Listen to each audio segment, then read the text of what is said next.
All right, kids, today what I'm going to try to teach you is that when you are reading, you're going to attempt to read for retention.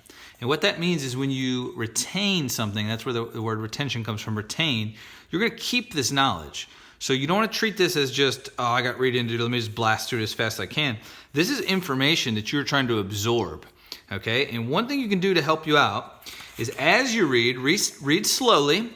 If your mind wanders off, that's okay. Go back and reread it. When you come across any words you don't know, stop, look them up, and learn them, okay? And I'm talking about words in the English language, not necessarily words in human geography.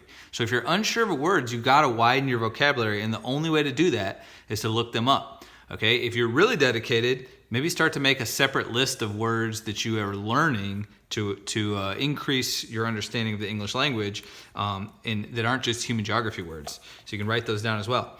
The second thing, as you're reading, everything on the page is important. So don't just skip over the part up here that looks a little different because you feel like, you know, it's the intro, I don't need that. Read everything, figure out what it is, pay attention to every little detail. And then when you come across these bold words, like patterns and processes, or down here you're going to get to scale and cartographic scale. As you read, learn what it means, and then what I'd encourage you to do is stop, hold your page, and pause, and come over to your piece of paper, and that first word that you learned was patterns.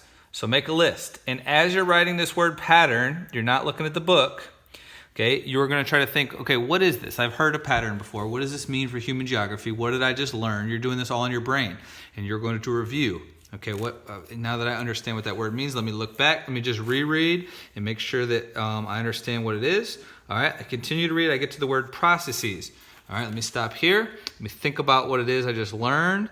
I'm going to make a note that what I'm thinking about and reviewing my brain right here is processes. Let me double check that I understand it. Good, moving forward.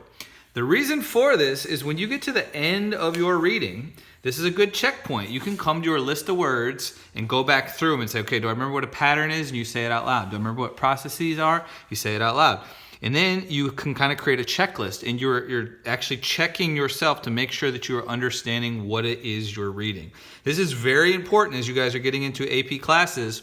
It's going to be a little bit more difficult than you're used to, and this is one skill that will really help you. So when a reading is assigned, you're going to be creating a list of words you're pulling out. You don't have to define them, but just make the list and make sure that you're mentally going over and studying them. And what I'm going to do at first is I'm going to ask you to submit that list. So you can take a picture of it. If you want to type it up, that's fine too. Okay, and I know there's a huge shortcut where you can just go through, look at these words, write them down real quick, turn the page, and not learn anything. But your grade and your test scores are going to suffer significantly. So while you may get 100 on that assignment now, you are going to be losing a lot of points later on when it comes to things where you need to have make sure that you have an understanding of those terms.